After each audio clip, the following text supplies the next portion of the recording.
Hello students, welcome to Divine Learning. Today we are going to start a new chapter from bioscience, that is tissue. Cell तो हमने पढ़ लिया है, आज हम लोग टिश्यूज के बारे में। सेल से ही जुड़ा चैप्टर है, सेल से ही जुड़ा टॉपिक टिश्यूज। इस टॉपिक को स्टार्ट करने के पहले, टिश्यू के बारे में कुछ इंट्रोड्यूस करने के पहले हमें ये जानना है, कुछ आपके मन में सवाल होगा, व्हाट आर टिश्यूज, और ये टिश्यूज जो होते हैं व्हाट इज इट्स यूज, क्या इसका इम्पोर्टेंस है, ये भी आपके मन में आता होगा। क्या ये टिश्यूज सारे plants, animals, microbes, unicellular, multicellular हर जगह पाया जाता है या नहीं, इन सारे सवालों का जवाब मिलेगा आपको इस चैप्टर में। और डिफरेंट टाइप्स के टिश्यूज जो कि सबसे इम्पॉर्टेंट है, इन सब के बारे में तो पढ़ेंगे, लेकिन टिश्यूज का कंसेप्ट सबसे पहले जरूरी है। डेफिनेशन बिल्कुल नहीं, डिफाइन तो आपको खुद करना है, चीज़ों को समझना है। थोड़ी सी चर्चा करते हैं 5 मिनट, आप बिल्कुल समझ जाएंगे टिश्यूज के बारे में, टिश्यू का कंसेप्ट क्या है। सेल के बारे में तो हमने पढ़ा है। जब धरती पर सबसे पहले लिविंग ऑर्गेनिजम्स आए थे, तो ऐसा वैज्ञानिकों का मानना है, ऐसा हम सभी का मानना है कि पहले सिंपल ऑर्गेनिजम्स आए, simple unicellular made of single cell, और धीरे धीरे उसमें कॉम्प्लेक्सिटीज आती गई। ऐसा माना जाता है कि प्रोकैरियोटिक सेल वाले पहले आए, यानी कि बैक्टीरिया। अब बैक्टीरिया का है तो यूनिसेलुलर सिंगल सेल, लेकिन सेल भी उसका कैसा है, बिल्कुल ही प्रिमिटिव टाइप का, बिल्कुल ही primitive type of cells. Primitive type of cells कैसा होगा, जैसे आप सपोज सोचिए कि आज आपके पास बाइक्स हैं, आप देख रहे हैं चारों तरफ तरह तरह के बाइक्स हैं। पहला बाइक जो आया होगा वो कैसा होगा, आप ऐसा अनुमान कर सकते हैं कि वो काफी सिंपल होगा, बहुत ही सिंपल, फीचर्स बहुत कम होंगे। लेकिन जैसे जैसे नई बाइक्स आती चली गई, समय बीतता चला गया, साइंस भी डेवलप किया, हमारी ज़रूरतें बढ़ी और हमने उसमें नए नए फीचर्स को डालना शुरू कर दिया। और आज जो हमारे पास बाइक्स हैं उनमें तो सैकड़ों नए फीचर्स, स्टार्ट भी नहीं करना पड़ता है, सेल्फ स्टार्ट हो जाता है, बहुत सारी बातें। ठीक उसी तरह से इस यूनिवर्स में जो लिविंग ऑर्गेनिज्म आया था, सपोज हम मानकर चलते हैं वो बैक्टीरिया था, रहा होगा। ऐसा हम इसलिए मानते हैं क्योंकि बैक्टीरिया सिंगल सेल ऑर्गेनिज्म तो है ही, साथ ही साथ इसके जो सेल हैं वो भी काफी प्रिमिटिव टाइप के प्रोकैरियोटिक सेल्स हैं। आपने पढ़ा है सेल चैप्टर में, इनके न तो न्यूक्लियस स्पष्ट होते हैं, न ही अदर सेल ऑर्गेनेल्स। हमारे सेल्स में क्या है, number of membrane bound cell structures होते हैं, उसमें कुछ भी नहीं, सिंपल टाइप का था। फिर जैसे जैसे और भी अदर ऑर्गेनिजम्स आते चले गए, नेचर ने उसमें नए नए फीचर्स को डालना शुरू कर दिया। सिंगल सेल वाले ही आए, लेकिन वो यूकैरियोटिक थे, यानी उनका सेल अब अच्छा था, वेल डेवलप्ड सेल था, उसमें न्यूक्लियस था, अदर सेल ऑर्गेनेल्स थे, आज के सेल की तरह। लेकिन फिर भी अभी भी प्रकृति जो है, हमारा नेचर जो है, वो डेवलपमेंट करता रहता है, नए नए फीचर्स। हम भी इंसान हैं, हम भी ऐसा करते रहते हैं, संतोष नहीं होता है, कुछ ना कुछ नयापन। नेचर भी बैठा हुआ नहीं, ठीक है, नेचर जो चेंजेस करता है उसमें काफी वक्त लेता है, हजारों लाखों वर्ष का समय लेता है। इसीलिए तो नई जातियां आती रहती हैं, नए नए स्पेसीज आते रहते हैं धरती पर। नेचर को लगा कि ये जो यूनिसेलुलर ऑर्गेनिजम्स हम बना रहे हैं, हमने बैक्टीरिया को बनाया, फिर उससे थोड़ा सा कॉम्प्लेक्स करके हमने यूनिसेलुलर में कुछ प्लांट्स एंड एनिमल्स, प्लांट में जैसे क्लेमाइडोमोनास है, या एनिमल्स में जैसे अमीबा है, यूनिसेलुलर ही हैं, बट थोड़ा उससे ज़्यादा एडवांस्ड, इनका सेल उससे ज़्यादा फीचर वाला है। लेकिन एक परेशानी है। परेशानी क्या है? जैसे आप बैचलर रहते हैं, तो बैचलर रहते हैं तो सारा का सारा काम घर का आप ही को करना होता है। सवेरे जगना, खुद तैयार होना, घर की साफ सफाई करना, कपड़े साफ करना, खाना पकाना, बाजार से सामान लाना और ड्यूटी पर जाना, सब का सब काम आपका है, क्योंकि आपके घर में कोई नहीं है। आप इमेजिन कीजिए, सिंगल सेल ऑर्गेनिजम्स को क्या करना पड़ता होगा, क्या क्या काम करना पड़ता होगा। आज जो हमारा लाइफ प्रोसेस है, हम तो बहुत सारा काम करते हैं, हमारे बॉडी में सैकड़ों प्रकार के लाइफ प्रोसेसेस वो चलते रहते हैं, बायोकेमिकल रिएक्शंस हैं, तमाम तरह के काम। सिंगल सेल वाले को तो अकेले ही सब काम करना पड़ता होगा, तो कितनी परेशानी होगी उसको। नेचर को लगा नहीं, मल्टी सेलुलर ऑर्गेनिजम्स बनाया जाना चाहिए। क्यों? एक ही सेल को सारा का सारा काम करना पड़ रहा है, and there must be division of labour. काम का बंटवारा जरूरी है, डिवीजन ऑफ लेबर।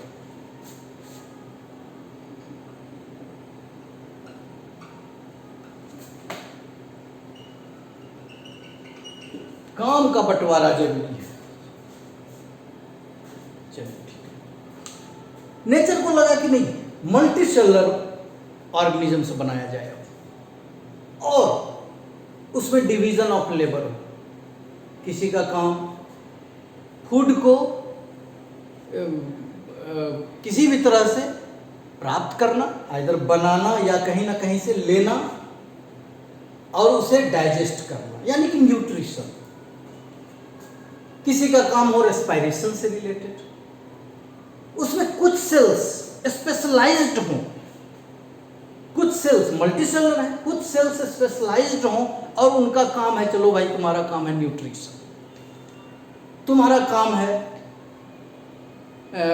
रेस्पिरेशन, या चलो ये स्पेशल टाइप के सेल्स हैं, इनका काम है स्ट्रेंथ, मजबूती देना, to provide strength and rigidity. उसी तरह से कुछ स्पेशलाइज्ड सेल्स हों जो बॉडी के अंदर ट्रांसपोर्टेशन के लिए रिस्पॉन्सिबल हो, जैसे हमारे बॉडी में ब्लड है, प्लांट के बॉडी में आपने पढ़ा होगा जूनियर क्लासेस में xylem phloem.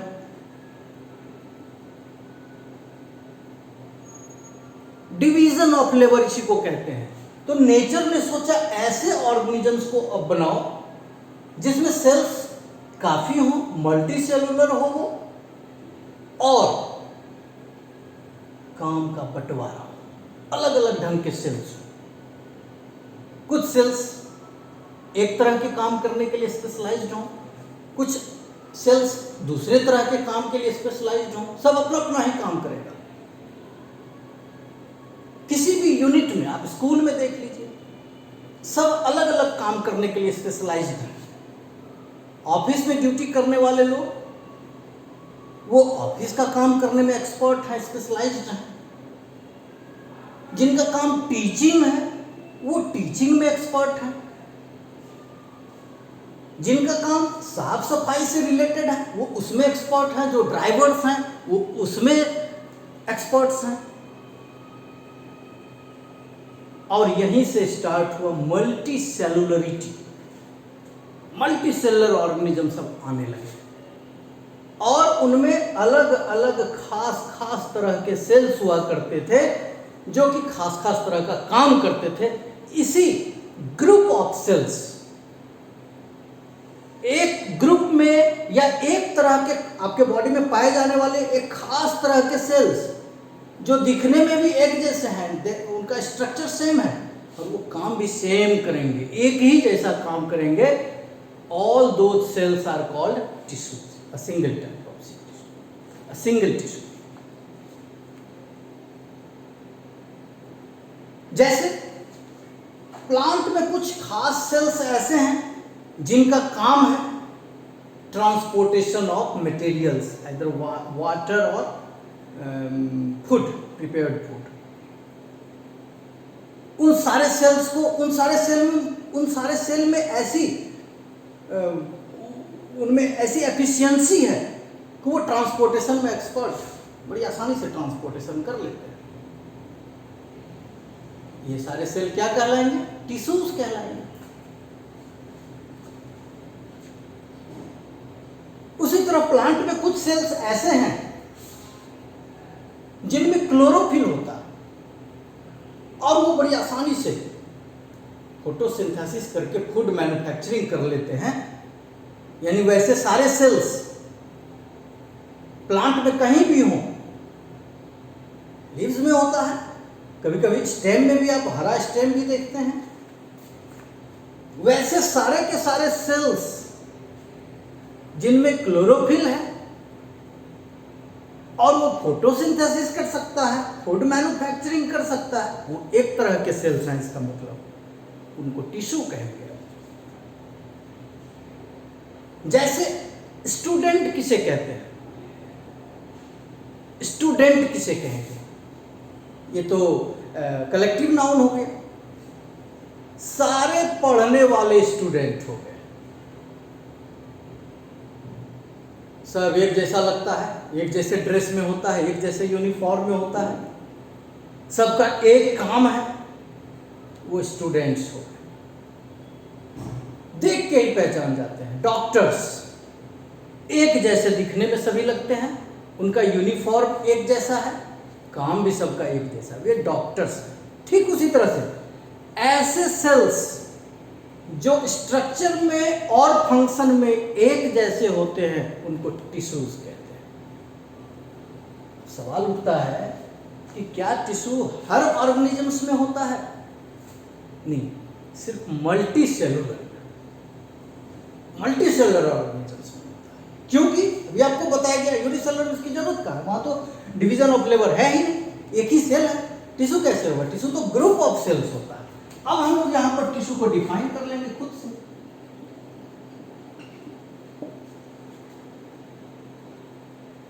Group of cells similar in structure and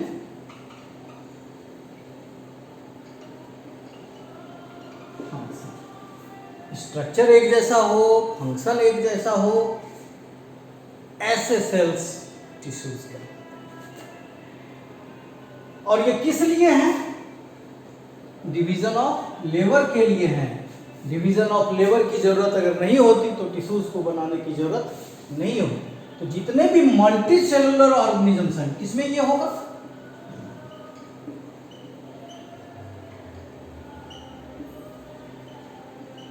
देखो, ऑर्गेनिजम्स जब हम लिखते हैं तो इसमें कंफ्यूज नहीं होना है। ये ऑर्गेनिज्म क्या होता है?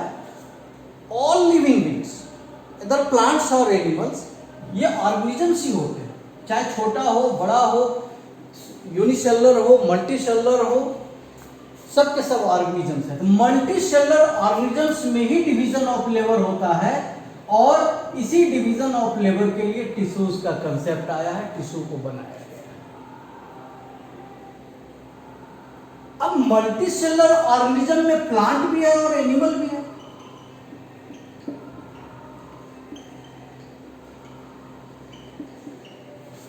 एक सवाल यह भी उठता है कि क्या प्लांट और एनिमल के टिश्यूज एक जैसे होते हैं? इनमें ग्रुप ऑफ सेल्स एक जैसे होते हैं? नहीं, बिल्कुल नहीं। दोनों की जरूरत अलग अलग है, दोनों का बॉडी डिजाइन, दोनों का स्ट्रक्चरल ऑर्गेनाइजेशन अलग अलग है ना। तो दोनों एक जैसे कैसे होगा? एक सिंपल सा आपको एग्जांपल बता रहे हैं। प्लांट्स जो होते हैं वो स्टैटिक होते हैं, वो चलते फिरते नहीं है, because most of their requirements are fulfilled at a single place. वो रिक्वायरमेंट क्या है? हम लोग क्यों भटकते हैं? सबसे बड़ा रिक्वायरमेंट हमारा फूड और शेल्टर होता है। तो प्लांट्स को शेल्टर के लिए बहुत ज़्यादा सोचना नहीं है। बारिश में उसे कोई परेशानी नहीं है, धूप में कोई परेशानी नहीं है। उनके सेल्स जो होते हैं ज़्यादा रिजिड होते हैं, ज़्यादा हार्ड होते हैं, क्योंकि उनमें सेल वॉल होता है। शेल्टर की जरूरत ही नहीं है। फूड, दे आर ऑटोट्रॉफ्स, खुद बना लेते हैं, खरे खरे फूड बना लेते हैं, तो भटकने की जरूरत नहीं है, नौकरी करने की जरूरत नहीं है। तो प्लांट्स आर स्टैटिक, तो इनमें टिश्यूज जो होंगे मूवमेंट से रिलेटेड टिश्यूज तो इसमें होंगे नहीं। जबकि एनिमल्स को फूड के लिए, शेल्टर के लिए, तमाम तरह की जरूरतों के लिए और क्या, प्रीडेटर्स से बचने के लिए, शिकारियों से बचने के लिए उन्हें कंटिन्यूसली मूव करते रहना होता है, उनमें मूवमेंट एंड लोकोमोशन होता है। इसलिए इनमें मूवमेंट वाला टिश्यू भी होता है, ऐसा टिश्यू जो मूवमेंट में हेल्प करे, चलने फिरने हिलने डुलने में हेल्प करे। तो फर्क आ गया ना, ये स्टैटिक होता है, जबकि एनिमल जो होता है वो मूवेबल होता है, ये एक्टिव होता है, ज्यादा एक्टिव होता है। इसलिए इनमें टिश्यूज कैसा चाहिए, जो मूवमेंट में हेल्प करे। इसमें कैसा टिश्यू चाहिए, जो इन्हें खड़ा रहने में सपोर्ट करे, इनमें supportive tissue, strength and rigidity वाला।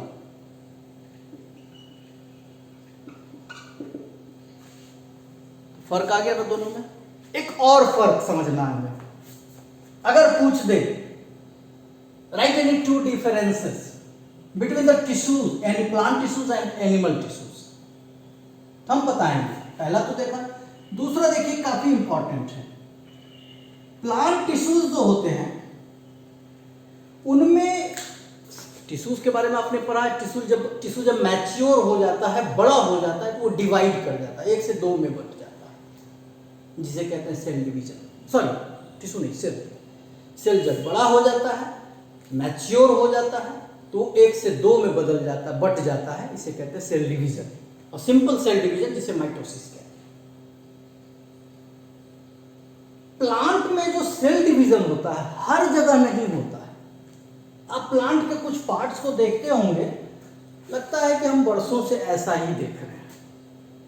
एक्चुअली प्लांट के जो सेल्स जब मैच्योर हो जाते हैं तो वो डेड हो जाते हैं, मर जाते हैं, और अब उनका काम रह गया केवल सपोर्ट देना प्लांट को। आप जैसे जैसे आगे पढ़ेंगे इस चैप्टर में कुछ खास तरह के टिश्यूज के बारे में, तो आप देखेंगे कि ऐसे ऐसे सेल्स होते हैं, ऐसे ऐसे टिश्यूज होते हैं जिनके सेल्स डेड हो चुके हैं, but they are useful, they provide support, mechanical support, strength to plants. और वही तो जरूरत है प्लांट को, उसी की तो ज्यादा जरूरत है।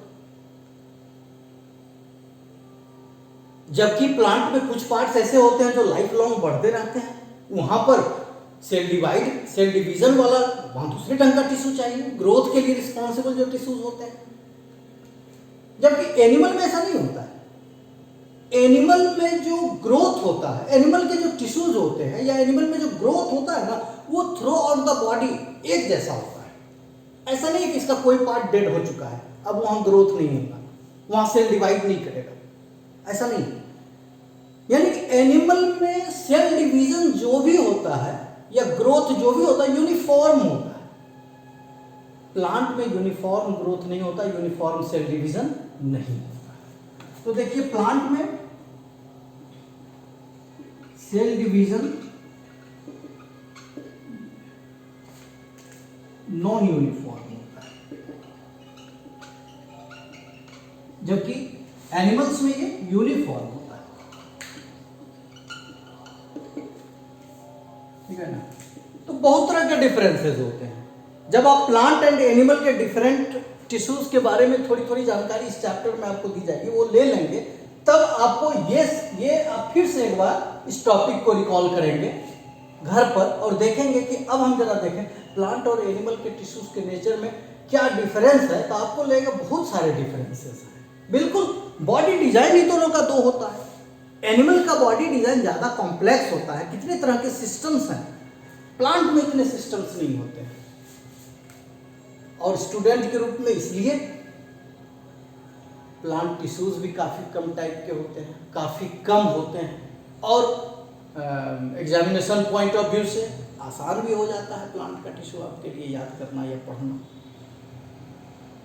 तो बारी बारी से हम लोग प्लांट और एनिमल के टिश्यूज के बारे में देखेंगे। कई वीडियोस आएंगे, हम लोग छोटे छोटे वीडियोस में एक एक टॉपिक को समझने की कोशिश करेंगे। तो सबसे पहले हम स्टार्ट करेंगे प्लांट टिश्यूज। प्लांट में किस किस तरह के टिश्यूज होते हैं और उनका क्या काम है। They are structurally and functionally similar, identical. तो इसका मतलब स्ट्रक्चर कैसा होता है ये भी जानना है, फंक्शन कैसा होता है ये भी जानना है, क्या है फंक्शन, और उस प्रकार के फंक्शन के लिए वो कैसे एफिशिएंट है, वो टिश्यू वो उस काम को करने के लिए कैसे एफिशिएंट है। जो जैसा काम करता है उस काम में उसे महारत हासिल हो जाता है। जो खाना पकाता है वो देखते हो प्याज सब्जी कितना जल्दी जल्दी काट लेता है। जो पढ़ाई लिखाई करने वाला लोग है, जो ऑफिस में काम करता है या स्टूडेंट है, तो देखिए लिख कितना जल्दी जल्दी लेता है। जो जिस काम के लिए है, जिसे जिस काम में लगाया गया है, उस काम में वो एफिशिएंट हो जाता है। तो हम यह भी देखेंगे हर टिश्यू के बारे में कि ठीक है इस टिश्यू का काम है मूवमेंट। जैसे हमारे मसल टिश्यूज जो होते हैं, मसल सेल्स जो होते हैं, उनका काम है मूवमेंट। तो ये मूवमेंट में कैसे हेल्प करता है। एक्चुअली इनके जो सेल्स होते हैं ना, वो कॉन्ट्रैक्ट और एक्सपेंड करते रहते हैं। इनके सेल स्थिर बैठते नहीं हैं। उनके अंदर खास तरह का प्रोटीन होता है जिसकी वजह से वो कॉन्ट्रैक्ट एंड एक्सपेंड करते रहते हैं, उसी के चलते मूवमेंट होता है। तो हम कह सकते हैं ना कि वो सेल, उस टिश्यू के जो सेल होते हैं वो मूवमेंट में एफिशिएंट है। मूवमेंट उनमें खास एडेप्टेशन है, उसका खास स्ट्रक्चर ही ऐसा बनाया गया कि वो मूवमेंट के लिए रिस्पॉन्सिबल और मूवमेंट वो कर सके बॉडी में। तो हम बारी बारी से प्लांट एंड एनिमल सारे टिश्यूज के बारे में देखेंगे जितना आपको पढ़ना है, और ऑलमोस्ट आपको हायर क्लासेस में भी इतना ही पढ़ना होगा, थोड़ा सा सब में ज्यादा कंसेप्ट तो यही आपको लेना है। तो अपने नेक्स्ट क्लास में, नेक्स्ट वीडियो में हम लोग स्टार्ट करेंगे प्लांट टिश्यूज, और हम समझते हैं 2 या 3 वीडियो में हम अपने प्लांट टिश्यूज के बारे में, सारे के सारे प्लांट टिश्यूज के बारे में पढ़ लेंगे। तो ये रहा आपका आज का टिश्यू चैप्टर का इंट्रोडक्शन। आप इसे अच्छी तरह से समझ लेंगे, कंसेप्ट यही बनेगा, और फिर उसके बाद हम लोग दूसरे तीसरे वीडियो के साथ मिलते हैं। Thank you.